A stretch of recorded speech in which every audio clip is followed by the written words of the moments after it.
Hey listener, let's begin with the second chapter, which is of the character named Arman Kashyap. Arman Kashyap had stacked up medical degrees from premium medical colleges, but he was best known for his degree in attitude from God knows where. He walked the hallways of JKL Hospital with a confidence not seen in doctors 3 decades older and much wiser. His peers said he was arrogant because he belonged to a family of remarkable doctors and extraordinary businessmen. His father was the country's leading heart surgeon, his mom, a sensitive and highly popular psychiatrist among rich, bored, and horny housewives, and his older sister, a pediatrician whose average day was littered with appointments with celebrities, medicine, and excellence ran in his blood. But the arrogance didn't stem from his impressive background. He just knew he was that good. And he knew he wasn't just a jerk. Had he been one, he would have worked in the chain of hospitals his father had amassed in the last 20 years. He would have been sitting pretty in a corner office with a few brilliant doctors working under him, doing whatever he would have asked them to. But he didn't choose to be that. Instead, he chose to work out the grind and prove his worth every minute of every hour in a hospital where he held no influence. He had earned every bit of the reputation that he had got himself in the last 3 years. His sincere good looks, he stood at 6 feet, had short hair, and wore expensive rimless spectacles, and savage drive to succeed had helped. So, you look like you made someone's life hell today, Zara said as Arman approached her. Hell? Guys like him make their own lives hell and come here with diseases which I have no intentions to diagnose or treat. It's a waste of resources, he said, and added with an evil smile. I was praying he wouldn't wake up. Wouldn't that have been so much better? You wished he would die? She asked, shocked. Just a few weeks had passed of her internship under Arman, and she was still trying to come to terms with the genius doctor's behavioral eccentricities. Arman knew he wasn't the best boss or the most cooperative of colleagues to have, but he believed it was other people's liability to accept him for what he was.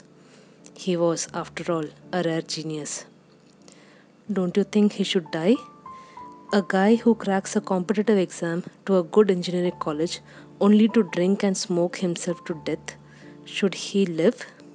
Or should the people who die on the street be given that chance? Well, they can't afford it, Zara retorted, trying to outsmart him. I don't care about them, but the guy on that bed doesn't deserve to live, he answered. Imagine what his parents must go through. Disgrace. As if you get along with your parents. How was it when you were growing up, Sarah? Did your parents tell you what not to do? Don't meet that guy. Don't stay out of that late. And please don't get less than 95% in your examinations. And when did that stop? When you got through medical school in Delhi and they had no idea what you were studying and how much you should score? When they couldn't make sense whether 657 out of 1230 meant good marks or bad? Well, more or less, she responded. Imagine that, only 3 times as bad.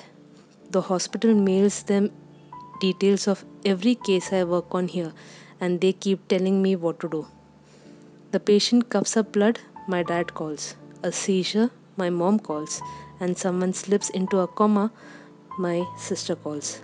It's a crazy house, he explained, as if saving assholes like him was not enough. I have to answer to every damn questions that my parents pose. Is that why you don't work at your parents' hospital? I don't work there because I think I deserve better than that. I hope I start to understand what you mean someday, sir, Zara said and flickered her hair behind her ear. And that's not even the worst part. The worst part is they are never right. That's funny, sir. You have to stop calling me sir first. It makes me feel, well, old, he said. Anyway, we have a new patient. pretty standard case. The good thing is that the girl is like you, only younger. She got admitted into medical school last year, found something wrong with her hands, and diagnosed it herself. Impressive, isn't it? Looking at her face, he knew Zara didn't know what to make of what he said, whether he was genuinely impressed or was being sarcastic. Anyway, he always felt something was wrong with Zara. She was way too reserved for the way she looked. At 5 feet 7, she towered above even a few male doctors. She didn't have a shred of fat on her body, probably because she smoked a lot, but her lips, the lightest shade of pink, didn't leave any telltale signs of her smoking habit. Neither did her chocolate colored exotic skin, which was smooth and velvety. To be honest, the first time Arman saw her in her white doctor's coat and the 3-inch heels, he thought she wasn't from India at all. Maybe Brazil, or Chile, or Uruguay, someplace not India. Usually, the prettier female doctors were outspoken. Zara, on the other hand, was reserved.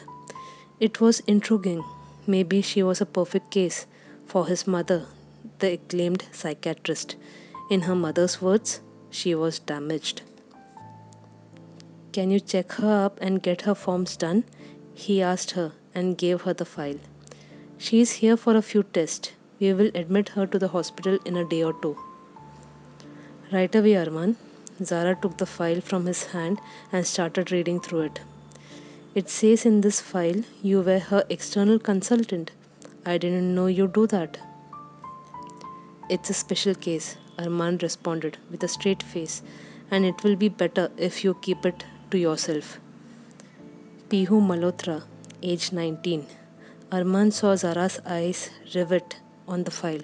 She didn't move a muscle. Is there a problem? He asked. She has ALS, as in Lou Gehrig's disease? Arman could sense the shock in her voice, a definite marker of a young, inexperienced doctor. He had expected it. When he had first heard about the case, he had felt the same thing: shock, disbelief, pity. Yes, why do you look shocked? Isn't it something that afflicts people over the age of 40? She is just 19.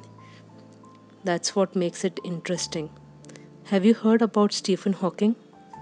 The super genius scientist? The wheelchair bound physicist who can't talk anymore? She asked, just to be sure. Yes, the same guy. He was diagnosed at the age of 21. Doctors said he had 3 years. It had been 40 years since then. His disease was progressing slowly.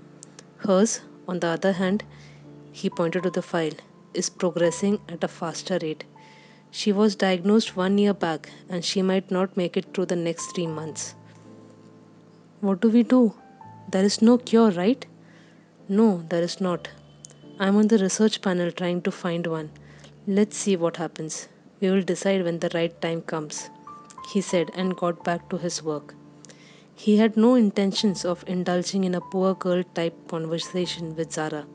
Clearly, Zara was stunned and her face contoured to signify the pity she felt for the 19-year-old dying girl.